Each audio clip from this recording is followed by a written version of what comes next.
Now, if there's one thing that both YouTubers and job seekers might have in common is that we both feel at times a certain lack of motivation. We feel like we miss that little something to allow us to get back on track and prepare for our next performance. And also during our performance, during the phone interview, especially during the on-site interview, some people feel an unusually high level of anxiousness here. And I believe actually the anxiousness is related to the preparation process. And in this video, I'm going to share with you the best advice that I know and worked in my case that allowed me to basically get back on track and get over that anxiousness during my performance.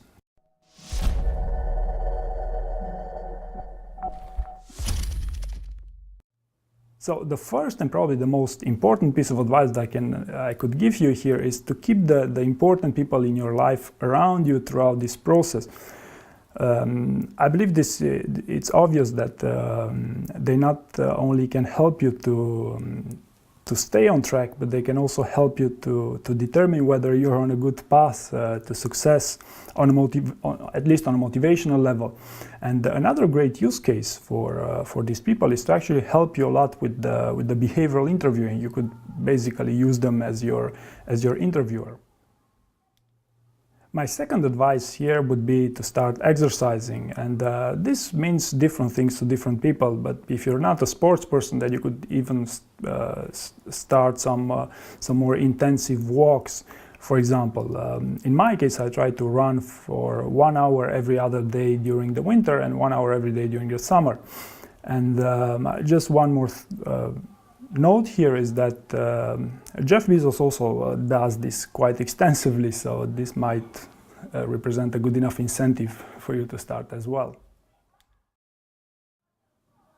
My third piece of advice here would be to disconnect from technology and especially from your mobile phone, because if you think about it, these technologies are designed to be addictive, and there are trillions of dollars invested into them.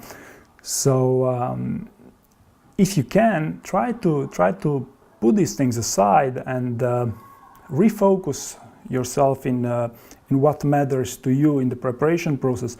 And a huge learning trend these days is to simply use pen and paper to develop your own ideas and to prepare for your interview. Now, the next piece of advice here is more of a mental hack that I use whenever I have to really shift my focus and get productive again.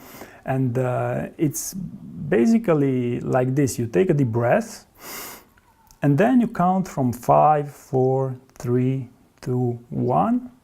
And now you allow yourself maximum 3 seconds to really get back on track and perform again, to really switch it. Try to force yourself, mentally speaking, to switch back to being productive again.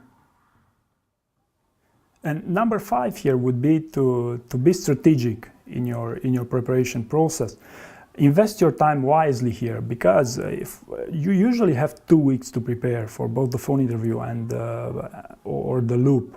So a great investment of your time is to focus your efforts in the first week of the preparation.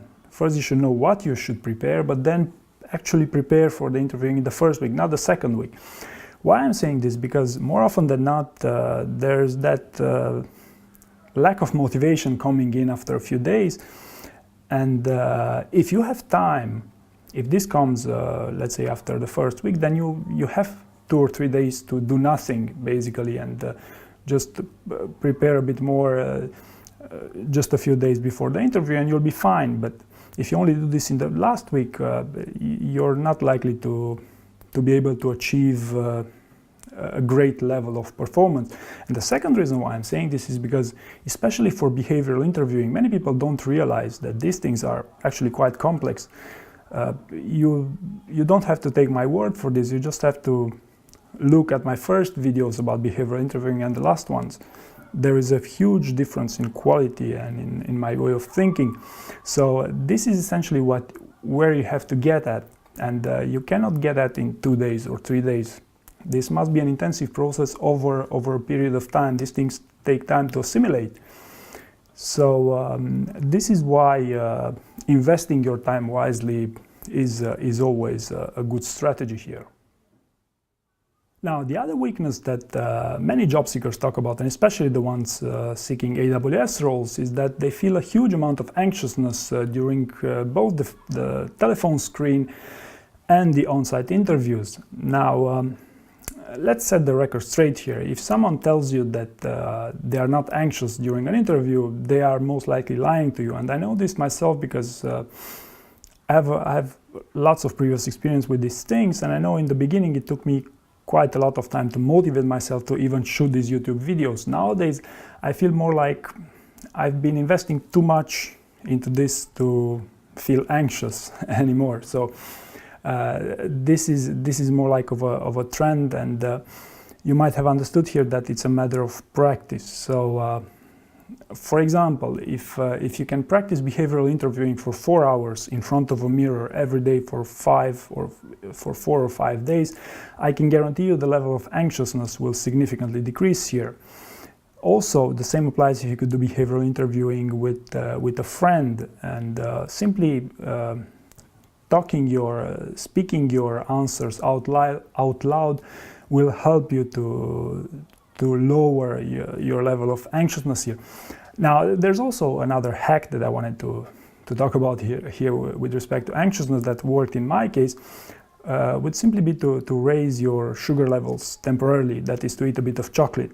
However, you should be really careful with these things because they only last for half an hour at most.